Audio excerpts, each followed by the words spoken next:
reconhece ser Jesus o seu Senhor. Mas se o meu quer levantar-se e revelar algum valor, vencendo, vem Jesus. Glória, glória, aleluia. Glória, glória, aleluia. Glória, glória, aleluia. Vencendo, vem Jesus.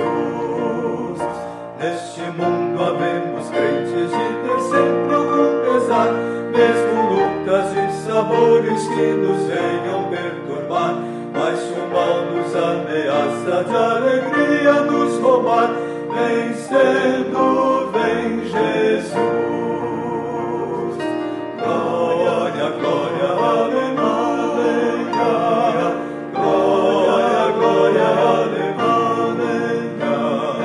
Glória, glória, aleluia. Vencendo, vem Jesus. Inimigos aleivosos ou rebeldes ou ateus, muitas vezes nos assaltam para nos tornarem seus.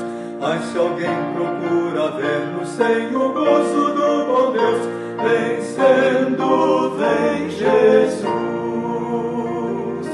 Glória, glória, aleluia.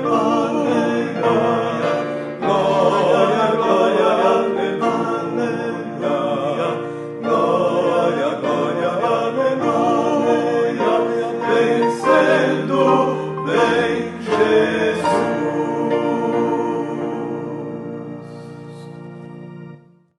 Bom dia, irmãos.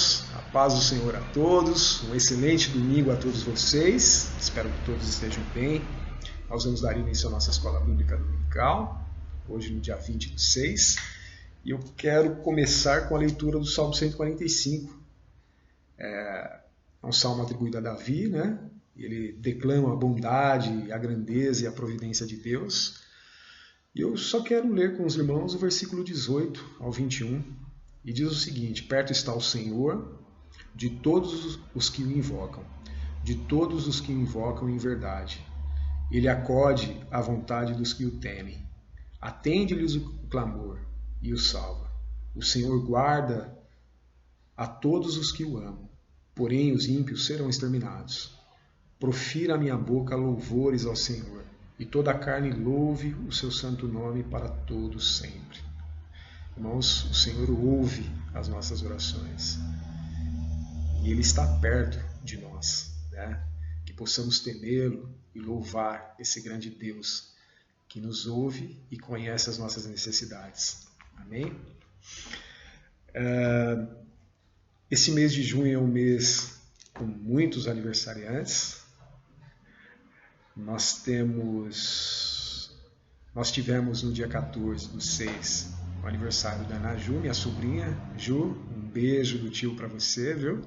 Que Deus continue abençoando a sua vida. No dia 15, nós tivemos o aniversário da Rosilda. Rosilda, um grande abraço para você, que Deus continue abençoando a sua vida e da sua família. No dia 18, nós tivemos 2 aniversariantes, que foram a Dona Maria Célia e o Renato Brandão. Um grande abraço para vocês, meus queridos, que Deus continue abençoando a vida de vocês. E hoje, dia 20, nós temos 3 aniversariantes. O Emerson Aparecido, a dona Jandira e a Simone Pereira, né? Vai ter festa, bolo, churrasco, irmãos, estão todos convidados, viu? Meus queridos irmãos, um grande abraço para vocês, viu? Que Deus continue derramando as suas misericórdias sobre a vida de vocês, viu? E também hoje é o aniversário de casamento do Olair e da Valquíria. Meus parabéns, meus irmãos, viu? Que Deus continue abençoando esse casamento, que vocês possam continuar sendo referência para nós, viu? Um grande beijo para vocês. Irmãos, nós já vamos passar para as aulas, né? Com os professores. Aí queremos fazer uma oração, pedindo para que o Senhor continue a falar conosco nesta manhã. E oremos então. Amém?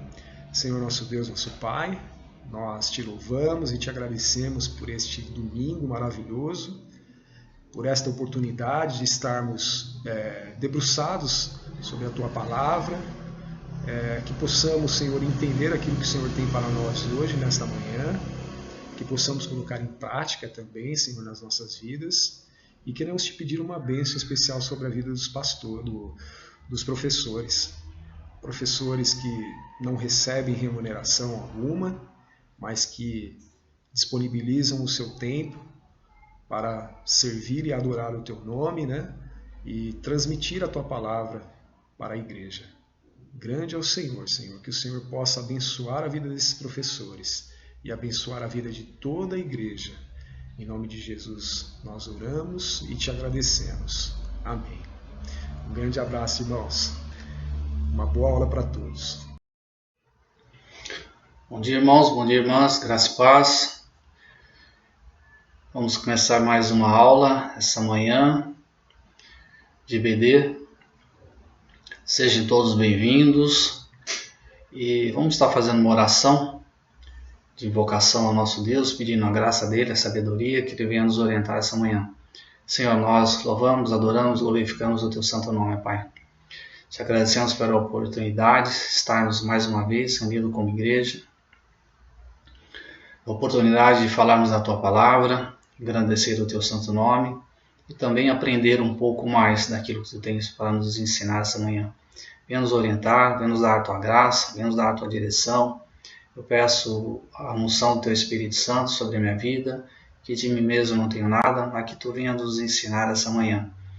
Peço também sabedoria e a Tua graça sobre o Teu povo, Pai, que está assistindo essa manhã. Abençoa cada lar, abençoa cada vida, dá entendimento, dá a Tua direção também. Ó Pai, se alguma coisa você deixei de falar, que Teu Espírito Santo venha complementar, venha falar com meu irmão e com a minha irmã nessa manhã. Em nome de Jesus, ó Pai, que eu te louvo, agradeço, porque Tu tens sido o meu rochedo, a minha fortaleza, meu castelo e meu porto seguro, ó Pai. Obrigado por tudo, obrigado por essa semana que nos deste, e nos guardado, e tem nos livrado, e tem nos sustentado em Tuas mãos. Obrigado também, Senhor, pela Tua paz. Em nome de Jesus, agradecemos em Teu nome, Senhor. Amém. Essa manhã, irmãos e irmãs, nós vamos estar falando sobre a diretoria, né, sobre os presbíteros. E que falar de nós mesmos é estranho, mas para a gente esclarecer o que é responsabilidade de cada um, responsabilidade desse corpo que a igreja elege, né, coloca a direção, coloca à frente. E vamos entender também um pouquinho daquilo que o Calvino, né, e o porquê ele colocou, instituiu, vamos dizer assim, esse modo de governo da nossa igreja. A gente vê o que era, né, o que acontecia antes e aí o que ele colocou para as nossas vidas, para a igreja. É bastante interessante essa aula, porque vocês vão entender o propósito, né, o porquê a formação do corpo, né, da direção da igreja. E também a responsabilidade nossa, né, com base na palavra do Senhor, que nós temos com a igreja, né, porque nós fomos eleitos pela Assembleia, por vocês, para estar à frente da igreja, né, para administrar, né, o templo, para administrar o dinheiro que é colocado também, faz parte disso. E o propósito e aquilo que cabe a nós, né, nós presbíteros, está não só à frente da igreja, né, mas também os trabalhos e a responsabilidade que cada um tem. Eu gostaria que também os irmãos e as irmãs avaliassem, né, se nós estamos caminhando, né, caminhando na direção que é proposto, né, o que é colocado. E se acaso nós não estamos fazendo isso, que os irmãos venham mostrar para nós, né, venham nos orientar. Muitas vezes a gente está tão acostumado a fazer certas coisas, né, e muitas vezes deixamos de fazer algo, né, que é de responsabilidade nossa. Se isso está acontecendo, irmãos e irmãs, tenha a liberdade, né, de cobrar de nós aquilo que está faltando, aquilo que estamos deixando a desejar para a igreja. Que o Senhor venha nos orientar, venha nos guiar essa manhã, venha mostrar a vontade dele e aquilo que ele tem para conosco. Amém? Vamos lá. Então, é a lição número 12. Começa assim: função do conselho na igreja local. O tema dessa aula está baseado em 1 Timóteo 5, 17 a 25. O tema principal é: os presbíteros que lideram bem a igreja são dignos de dupla honra, especialmente aqueles cujo o trabalho é a pregação e o ensino.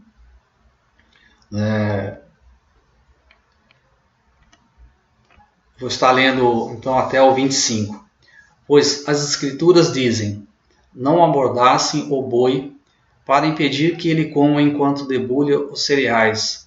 E também: aqueles que trabalham merecem seu salário.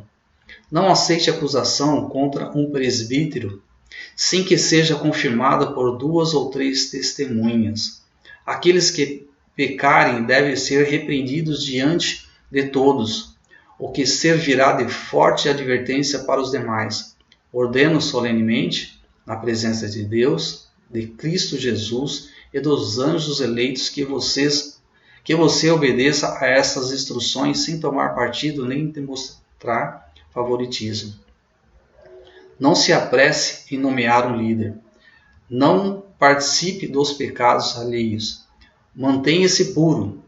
Da mesma forma, as boas obras de alguns são evidentes, e outras, feitas em segredo, um dia serão conhecidas. Introdução. Esse texto ampara a visão que Calvino tinha de igreja. Também busca conhecer vários modelos de gestão e de organização eclesiástica que foram usados pelos cristãos ao longo da história, encontrado no Novo Testamento quanto no Antigo Testamento. Aqui a gente vê, irmãos, que toda a base, da administração da igreja, que Calvino coloca aqui, é com base no Antigo Testamento e no Novo Testamento, que estão as informações estão lá. E aí no decorrer a gente vai estar lendo alguns textos que demonstram isso. Um em Moisés, quando ele está ouvindo o povo, e aí seu sogro Jetro dá as instruções para ele. E aí a gente vai ver isso daí também, a leitura, a gente vai entender um pouco das orientações e como eram administradas algumas, a igreja, vamos dizer assim, ou o povo, que era antigamente não tinha igreja, mas o povo de Israel, como era administrado. O autor dessa lição propõe uma pergunta, mas ao mesmo tempo ele coloca várias outras, das quais iremos ver no decorrer dessa lição.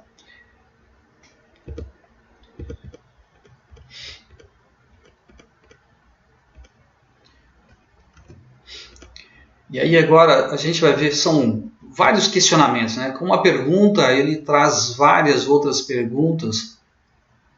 E aí no decorrer da aula que a gente vai tendo, a gente vai conversando, elas vão sendo respondidas. Mas são vários questionamentos bastante interessantes que o autor coloca, e que Calvino também faz, para antes de ele montar o que é hoje a administração da igreja nossa. E a gente vai ver isso daí. É bastante interessante que ele coloca isso daí, que diz assim: qual é a função do conselho de presbítero em uma comunidade cristã reformada, que é a nossa? Então é um questionamento bastante interessante. Quais são as funções nossas? Só que aí ele faz vários outros questionamentos. Que função tem os presbíteros na igreja reformada? Que tarefas estão reservadas ao conselho e aos presbíteros na administração da comunidade local, na visão de Calvino? Faz parte do sistema presbiteriano de governo deixar que o pastor tome todas as decisões como se ele fosse o único a ter direito de governar a igreja? Esse é um questionamento bom, essa é uma boa pergunta.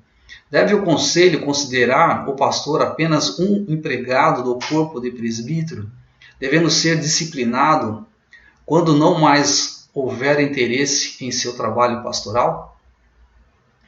É uma outra pergunta bem interessante também, né? Mas vamos lá. Como administrar as tensões e conflitos que vez e outra se instalam entre pastor, presbíteros e igreja? Porque muitas vezes pastores e presbíteros, na luta pelo exercício do poder na comunidade, esquecem de colocar Cristo e o amor como árbitro de todas as decisões. São várias perguntas colocadas aqui que a gente vê que eu ainda, irmãos,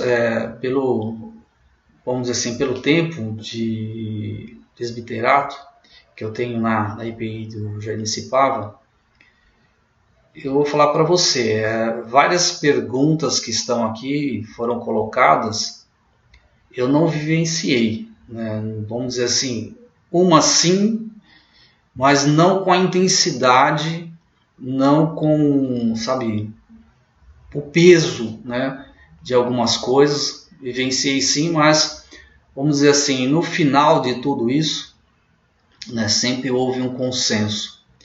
Tanto que é algo que a gente sempre fala nas reuniões, quando é colocado alguma coisa em votação, né, para tomada de decisão, para orientação, ou que seja, né, numa reunião do conselho, a gente sempre conversa sobre isso, né, e o pastor também, né, todos nós, e temos um consenso. Pode ter, vamos dizer assim, entre 7, né, para a tomada de decisão e votação de alguma decisão. Se 5 votou sim e 2 votaram não, né, o sim venceu e o não praticamente vai aceitar aquilo, né? Não tem, independente se ele foi contra ou a favor. E se fosse vice-versa também, não tem o porquê aquele que votou ao contrário ficar com raiva, ou ter melindre, ou ter alguma coisa isso. Então é a decisão final e todos acatam aquele, seja contrário ou seja a favor.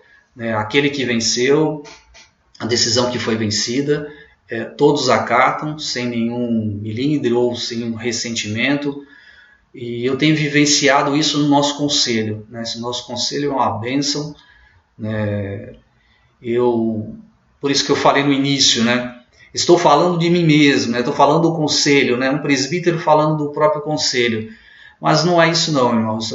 Nosso conselho é uma bênção, né? Uma bênção nas reuniões, em todas as decisões que tomamos, todas as decisões que nós conversamos, em todos os momentos. É uma bênção um para o outro, né? Porque Deus tem sido misericordioso para as nossas vidas e tem dado graça para as nossas vidas e principalmente tem dado sabedoria. Isso é importante, né? E compreensão para todos nós. Porque a gente tem visto várias outras igrejas aí, igrejas sendo desmontadas, né, pelo corpo da diretoria, né? Por falta de compreensão, por falta de entendimento, por falta de sabedoria. E como a gente colocou, como eu coloquei a última cena aqui, anterior aqui, né, a gente for ver, a gente vê aqui que muitas vezes, né, porque muitas vezes pastores e presbíteros, na luta pelo exercício do poder na comunidade, esquecem de colocar Cristo e o amor como árbitro em todas as decisões.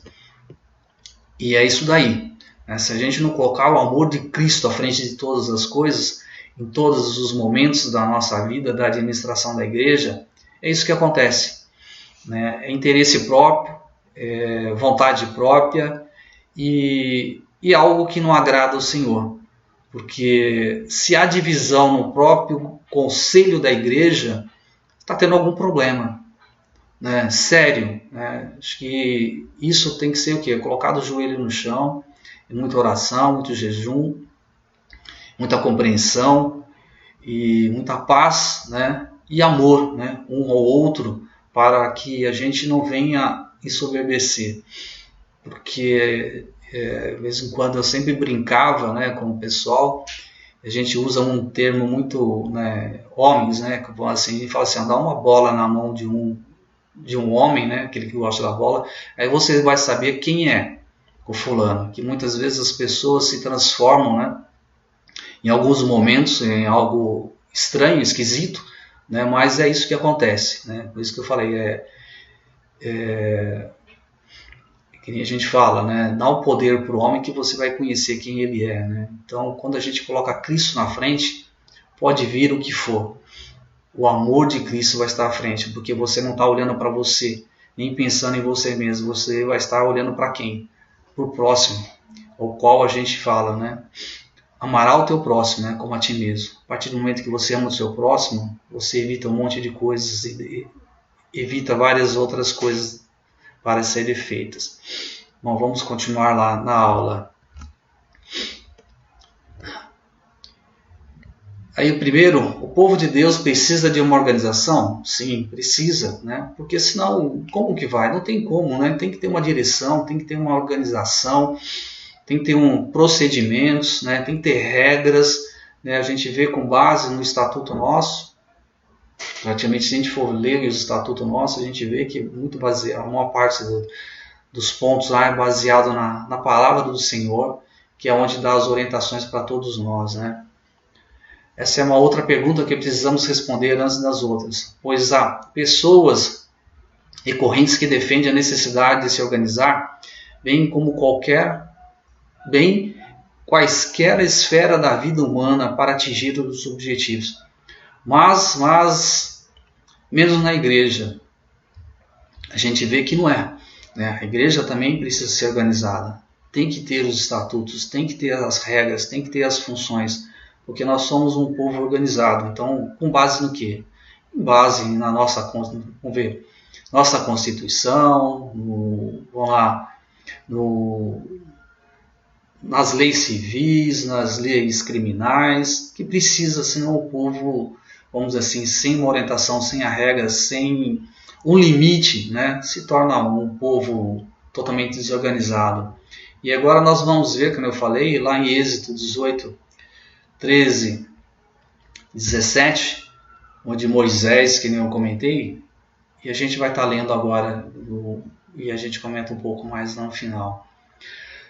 No dia seguinte, Moisés sentou-se para resolver os problemas que surgiram entre os israelitas. O povo esperou diante dele, em pé, desde a manhã até a tarde.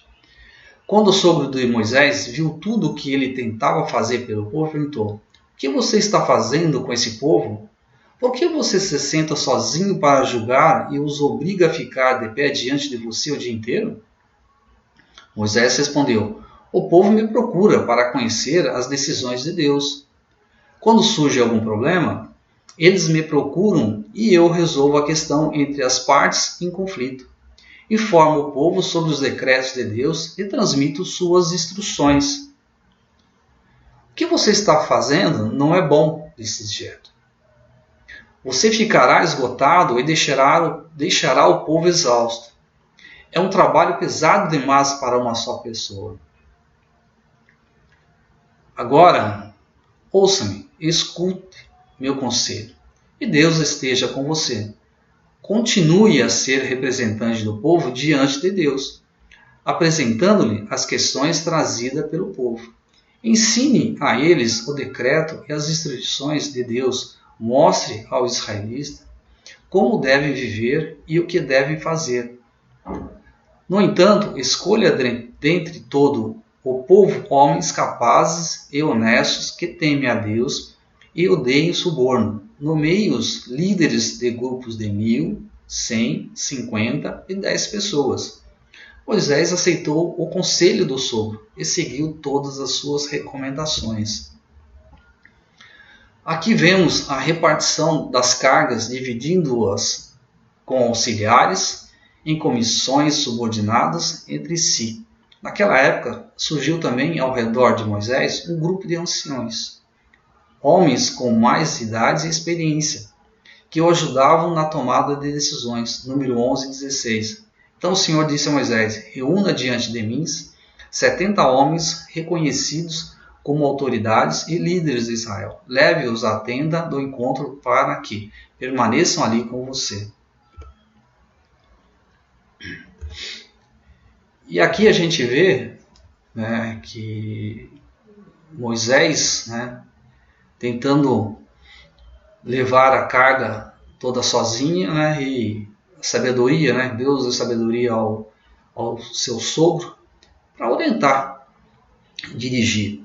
E a gente vê, também aqui é um exemplo muito claro, né, que o pastor sozinho ele não conseguiria administrar uma igreja.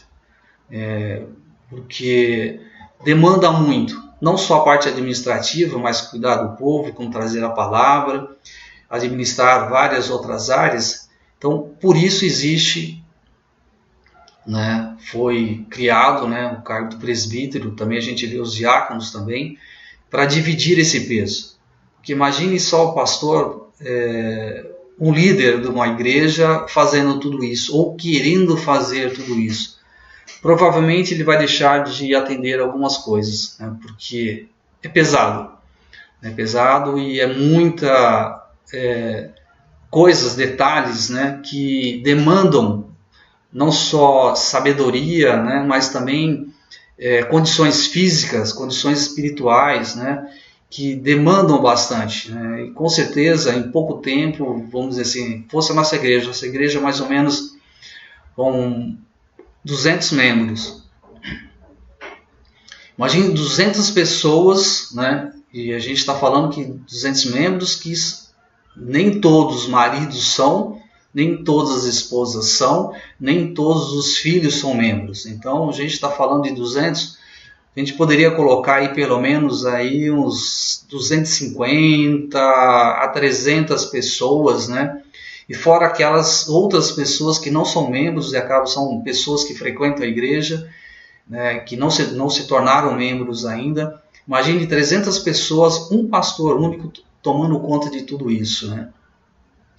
Seria praticamente impossível, né, ele administrar tudo isso, né? Por isso existe esse corpo que tanto de presbítero como de diaconia, mas a gente vê também que não é só isso, né? Esses nomes, né? Diácono, diaconisa, presbítero, presbítera. Nós vemos também que por trás de tudo isso ainda tem as outras pessoas, né? Se a gente for colocar, são professores, né? São líderes de grupos, né? Que também ajudam, né? Na administração toda, né?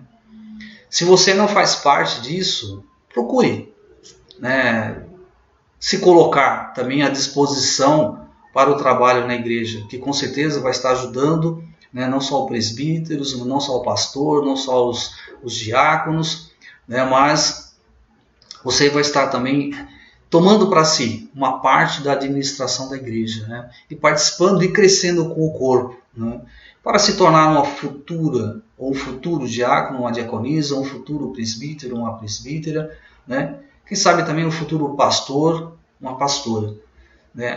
Iniciando, né?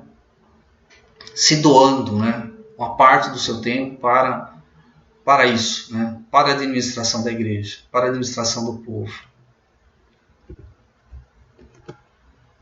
Séculos depois, no período dos juízes, uma sensação de falta de uma autoridade centralizada surgiu entre os israelitas. Eles queriam um novo sistema de governo. O texto bíblico é claro, Juízes 21, 25. Naqueles dias Israel não tinha rei. Cada um fazia o que parecia certo aos seus próprios olhos. Samuel não gostou do pedido do povo, 1 Samuel 8, mas somente aceitou que um rei fosse escolhido após ordem divina. Deus, porém, nunca ofereceu um modelo pronto e acabado para o povo se administrar. 2. A organização do povo de Israel de Deus. A necessidade das comunidades cristãs se organizarem resultou do crescimento inicialmente vagaroso, depois de uma forma muito rápida, acompanhando as trilhas das diáspora judaica, que é a dispersão dos judeus pelo mundo, né? Eram poucos os apóstolos e discípulos de Jesus Cristo para dar conta da tarefa. O escritor de Atos dos Apóstolos registra bem aquela fase inicial. Bastaremos alguns trechos do livro.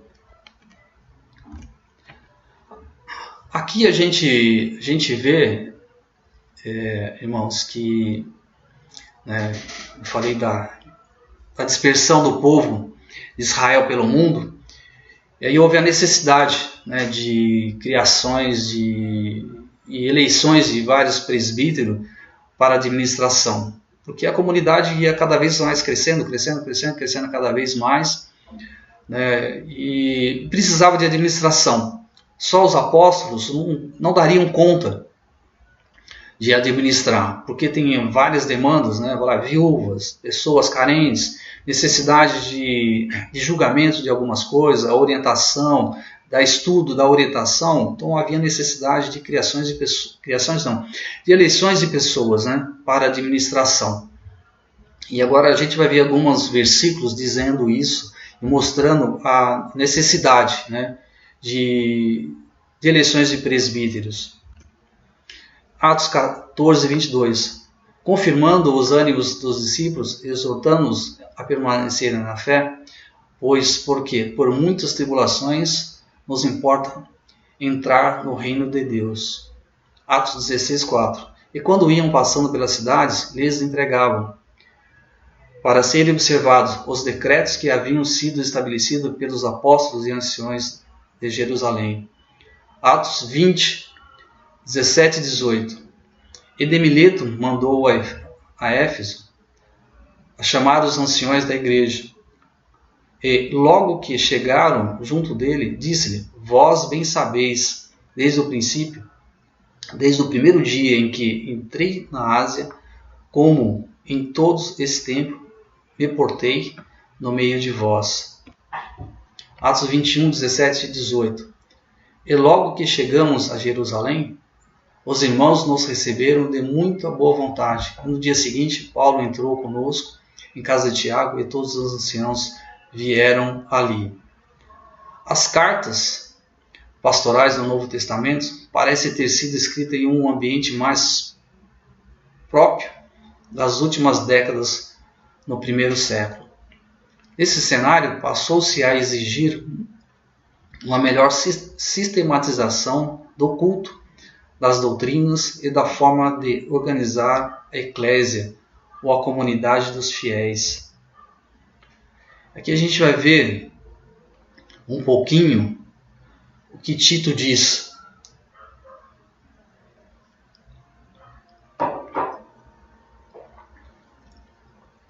De 1, 5 a 9. Por essa causa te deixei em Creta, para que pusesse em boa ordem as coisas que ainda restam, e de cidade em cidade estabelecesse presbíteros, como já te mandei.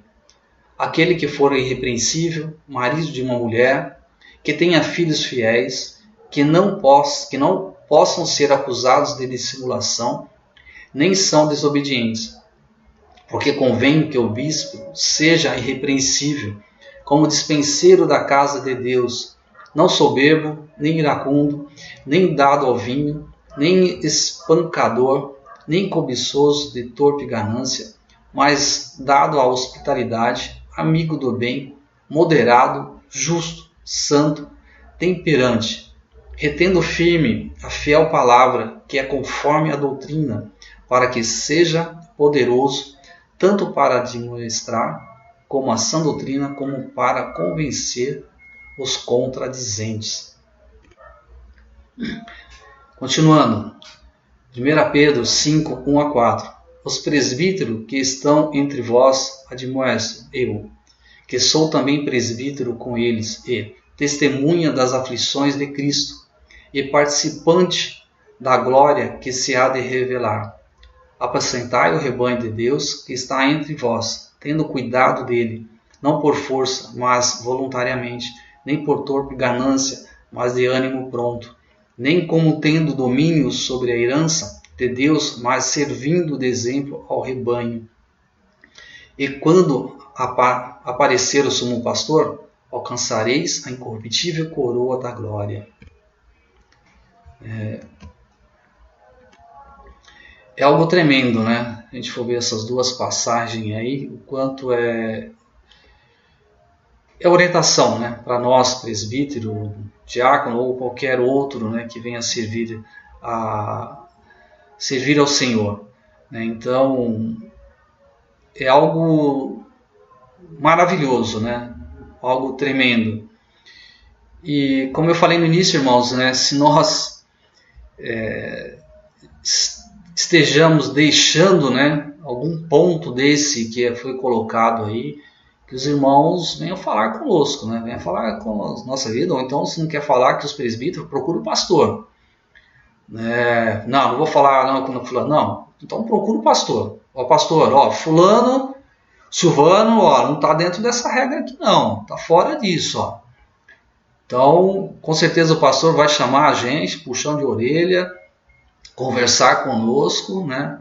Silvano, ó, você está deixando de fazer isso, ó. Cuidado, não é desse jeito que funciona a palavra do Senhor que está falando isso, entra na linha, porque estão falando, né? Estão exigindo que você faça tal coisa, você está deixando de fazer. Então, procure o pastor, fale com ele, que ele vai estar falando conosco aqui, nos orientando, nos dirigindo, né? Como a gente sempre, como eu falei no início, né? Entre nós não tem milindre, né? Não tem briga, não tem ressentimento, aquilo que é decidido, aquilo que é falado, nós acatamos, porque nós temos que ser humilde, né, de coração, e ser humilde e aceitar.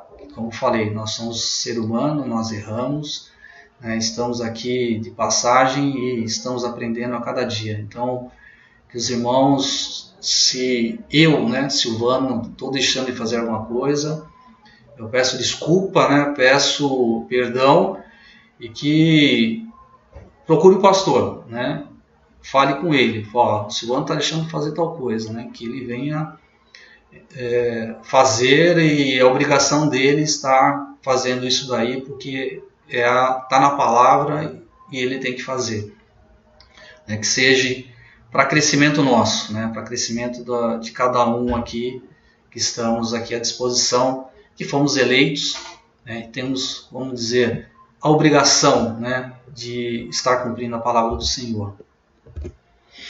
Terceiro, a organização da comunidade local na visão do Calvino. Para Calvino, era adversário do papado, pois no primeiro século houve uma perversão da forma de praticar o poder governar, né, a igreja cristã, o qual foi tirado, né, dos fiéis na época, os quais não foram mais chamados para eleger os seus líderes ou participarem da administração da igreja. O sistema presbiteriano de governo, baseado em colegiados e concílios, seria para Calvino a solução para se corrigir esse desvio ocorrido na Igreja de Cristo. Agora, só voltando um pouquinho, né, a gente vê aqui a ideia de Calvino, que teve muita falando ali que aconteceu. Foi um certo ponto, né, que o papado, né, eles tomaram o poder de tudo e eles eram supremo. Então qualquer decisão tinha que passar por eles. E foi tirado do povo também a decisão de eleger as pessoas responsáveis, né? Então eles tomaram praticamente e falaram, quem manda aqui somos nós, e acabou o assunto. A nossa decisão é lei para todas as coisas, né? Inclusive para os principados todos, quem tomava decisão, primeiro tinha que tomar decisão, a pessoa casava com fulano com a decisão do papado, né? Então, aí Calvino viu esse negócio que não é correto, né? E a administração é para o povo, né? Não a administração deles, o interesse era deles, principalmente só deles, e o que eles falavam era a decisão final e acabou o assunto. Só que em favor do povo não era a favor do povo, era a favor deles mesmo. Então Calvino viu isso daí, todo esse desvio de conduta, né? E ele propôs várias mudanças, né? O que chegou até nós nas nossas legislações que temos hoje. Para conhecimento de todos, houve e há pelo menos 3 estilos de organização ou governo de igreja que foram praticados pelos cristãos ao longo dos anos. O primeiro, episcopal, baseado na figura do bispo, que tudo resolve ou decide, foi o que eu falei anterior. O segundo, que é congregacional, onde a congregação local se reúne para definir os rumos, tomar as decisões, impor disciplina e decidir sobre pontos doutrinários, tudo por meio de uma assembleia. O terceiro, representativo ou presbiteriano, que é o nosso. O sistema de governo adotado por nossa igreja, IPI do Brasil, e por outros grupos presbiterianos e reformados ao redor do mundo. Quarto, funções que tem os presbíteros e o conselho da igreja reformada. Em algumas igrejas presbiterianas ou reformadas ao redor do mundo, não em todas elas, a função presbiterial pode recair sobre homens e mulheres, sem distinção de sexo. A IPI do Brasil tem mulheres no diaconato desde 1932 e presbíteras e pastoras desde 1999. A gente vê aqui que é recente, né? Pouco tempo aqui. O importante é que os eleitos ou eleitas reúnam as qualidades anunciadas que nós já vimos lá em Tito, de 1 a 9, 1 Timóteo 5, 17 e 25, nós já lemos o texto. Observamos que a doutrina formulada por Calvino tinha como plano de fundo a luta contra a Igreja Católica Romana e sua hierarquia, expressa na figura do Papa. O grande medo dos reformadores era o exercício de um poder ditatorial, de ditadura, na comunidade cristã. Aliás, eles viam a figura do Papa, um ditador que concentrava em suas mãos um enorme poder que fora usurpado de toda a comunidade dos fiéis, como a gente viu anterior, como eu falei. Então, o medo de Calvino também era o que viesse a acontecer nas igrejas reformadas, né? Ou a mesma coisa que aconteceu com a igreja, né? Com o papado, que aconteceu lá, que eles tomaram todo o poder e era administrado. Então, tudo era administrado por eles. E como eu falei, tudo era lei deles. Então, pensando neles, né? Pensando só na classe deles, não pensando no povo. Por outro lado, Calvino valorizava a igreja visível como o lugar onde Deus recolhe seus filhos, para que ali eles cresçam e se tornem adultos na fé. Vou estar lendo uma parte que o autor coloca aqui na revista, que diz assim: para que a Igreja de Cristo atinja seus objetivos, Deus lhe deu, além do ministério de diaconia ou do serviço, os ministérios da pregação, do ensino e da administração. Essa liderança deve aperfeiçoar e conduzir os crentes na direção do alvo. Ao pastor, presbítero docente, é dado o ministério de ensino, da pregação e dos sacramentos. Aos presbíteros regente foi reservado o ministério da administração da igreja. Note que as funções estão racionalmente separadas, de modo que os conflitos e problemas seriam menores se não houvesse invasão das esferas de atuação de cada ministério. A IPI do Brasil prevalece a sua Constituição algumas exigências para os homens e mulheres que almejam o presbiterato. A. Ser irrepreensível, são na fé, prudente, discreto, servindo de exemplo aos fiéis em suma conduta e santidade de vida, com bom testemunho de toda a comunidade. Constituição da IPI do Brasil, parágrafo 1, artigo 59. Aqui a gente vê, como eu falei anteriormente lá, né, que a a constituição, né, da igreja, da IPI, nossa, se a gente for ver esse A aqui, né, diz, como nós lemos lá em Tito, né, João e várias outras passagens, a gente vê palavra do Senhor, né, colocada na Constituição. E a gente vê que a nossa Constituição é baseada nas Escrituras.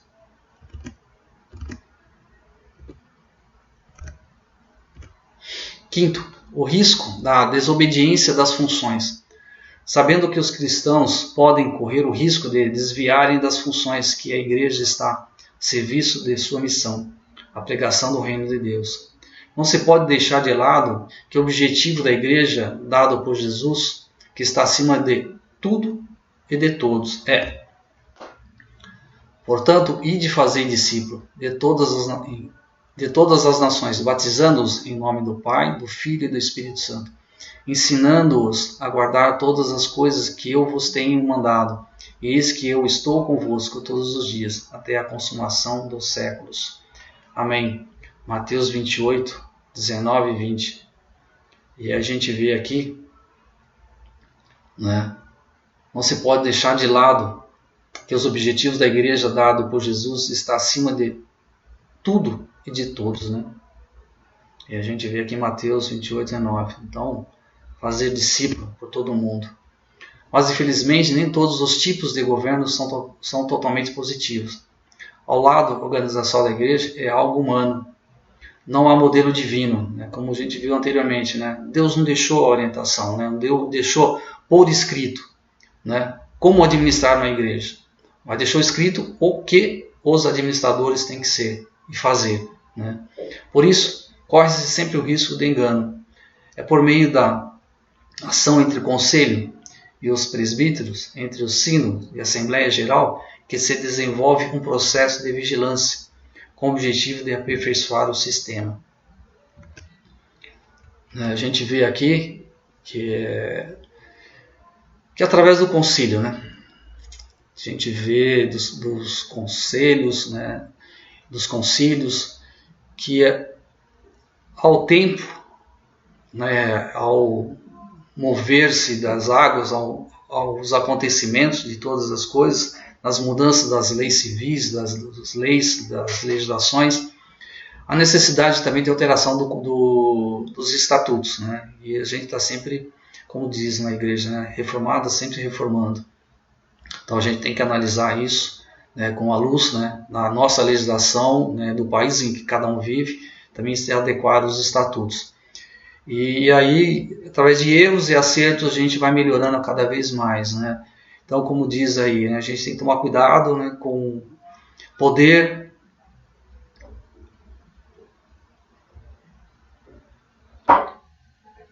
concedido às pessoas, né? E está lendo mais uma parte, né, que o autor deixa aqui também, como foi falado anteriormente aqui, que é, vamos dizer assim, os cuidados que tem que ser tomados, né, para que a gente não venha administrar ou fazer algo que esteja fora da palavra do Senhor, né, da vontade dele e dos nossos estatutos. O sentimento de que a igreja é propriedade do mordomo ou administrador, pastor ou presbítero, que ali fique colocado por Deus, o único a quem pertence a honra e a glória e o poder. Então aqui, a igreja não é propriedade minha e nem do pastor, né? Aqui ele está dizendo que é do nosso Deus, né? Nós estamos aqui simplesmente para ajudar a administrar, ajudar a orientar, ajudar a ensinar, né? E colocar nos caminhos e a servir, né, ao corpo. O desrespeito pelas várias esferas da autoridade. Não existe nada pior do que o governo colegiado, do que os pastores ou presbíteros que passem por cima da autoridade dos concílios, especialmente do conselho. Então aqui nós não temos o direito, né? E a gente já vemos várias igrejas, nosso presbitério, quando isso acontece, né? Ser passado por cima, né, dos concílios, ser passado por cima do conselho, pessoas, pensar em si próprio, não pensar, né, no próximo, que nós somos aqui, como diz, que nós somos mordomos, né? Mordomos o que é? Mordomo que serve, não que comanda, o que manda é servido, não. Cristo, tem uma passagem quando ele fala que ele pega a água, pega a toalha e começa a lavar aos pés dos presbíteros, dos apóstolos. E Pedro fala, não, você não vai lavar meus pés. Ele fala, Pedro, se eu não lavar teus pés, você não tem parte comigo. Aí Pedro, não, então lava minha cabeça também, lava meu corpo, né? Ele falou, não, só os pés, você já está limpo, só os pés. Aí ele finaliza falando o quê? Você quer ser líder? Né? Seja servo. Sirva. Então, um líder, né, um bom líder serve, não é servido. Esse é o exemplo, né, que nós temos que ser, temos que ter, né, convicto em nosso coração, na nossa mente, nosso dia a dia, é servirmos. Né? A Assembleia, né, elegeu-nos, né, diáconos e presbíteros, né, para servir. Então, se você almeja, né, diaconato ou presbiterato, né, pense, você não será servido, você servirá. Né? Isso tem que estar na sua mente, tem que estar no seu coração, tem que estar no seu espírito. Servir ao próximo. Práticas abusivas de poder. Quando o líder considera as pessoas lideradas sem identidade, liberdade, vontade própria ou dignidade alguma. As relações irracionais entre os líderes e liderados no sistema presbiteriano de governo contrariam o bom senso e até a mesma palavra de Deus. Foi aquilo que a gente acabou de falar. Não tem que haver abuso, não tem que haver abuso de poder, comando ou algo assim. Como diz, nós temos que estar disponível e disposto a servir, não ser servido. Presbítero, é um cargo. Não, não é. É um cargo sim, desculpa, é um cargo, mas de servidor, aquele que serve, não é status, não existe status aqui, ou hierarquia, não, eu vou ser diácono e depois vou almejar o presbiterato, vou subir de nível, vou subir de cargo. Não, não é isso. Mas o objetivo é servir. Aí a vaidade, os ciúmes, a cobiça pela função dos outros são elementos negativos na vida da igreja. O apóstolo Paulo considerava tais atitudes como falta de espiritualidade. As contendas, dissidências e conflitos devem ser evitados nas relações internas do conselho, entre os presbíteros e pastores, e entre a congregação e os presbíteros que compõem o conselho. Então aqui diz muito claro, que não tem que haver discussões. Discussões tem que haver, porque há mudança, há alteração, há análise mais profunda das coisas. Mas não tem que ter melindre, não tem que ter raiva, não tem que ter ressentimento, mas sim paz. É o que o conselho, o que o nosso conselho, todas as decisões que tomamos, toda a conversa que temos, mesmo um pouquinho acalorada, no final, a paz, a tranquilidade, a consenso, a amor ao próximo, a amor em servir e se dedicar. Então é isso que eu gostaria de deixar para os irmãos essa manhã. Que o Senhor, se eu deixei de falar alguma coisa, que o Senhor venha falar dos nossos corações, complementar. Que Deus abençoe a vida de vocês grandiosamente, a Assembleia, povo de Deus, que nos comissionou para esse cargo de servidor. Que o Senhor abençoe a vida de vocês e quando houver uma nova eleição de presbítero, de diácono, diaconisa, que vocês levem em consideração que está lá em Tito, analise, né, cada vida, analise cada vida de cada um dentro da comunidade, né, se essas pessoas preenchem todos esses requisitos, né, para ser eleito, né, para esses cargos. Né. Que Deus te abençoe essa manhã, que nos dê a graça dele, e continue colocando simplicidade, colocando nos nossos corações líderes amor, né, amor ao próximo, amor em servir e dedicar-se à obra do nosso Deus. Amém. Está fazendo uma oração. Senhor, como Tu és maravilhoso, Senhor, como é maravilhosa a Tua obra, a Tua graça. Obrigado, Pai, por ter dado essa oportunidade de ser um servidor Teu, Senhor, Pai. Se tem alguma coisa em meu coração, na minha mente, que eu não esteja cumprindo, que o corpo também não esteja cumprindo, que Teu Espírito Santo venha nos orientar, venha mostrar as nossas vidas, onde estamos falhando ou aquilo que é necessário mudar. Em nome de Jesus, ó Pai, abençoa o Teu povo, nos dá a Tua graça, nos dá um domingo na Tua presença, cheio da Tua unção e da Tua graça. Em nome de Jesus, que eu louvo e adoro o Teu santo nome, Senhor. Amém. Amém. Esteja um excelente domingo, irmãos. Deus abençoe a vida de vocês. Em nome de Jesus. Amém.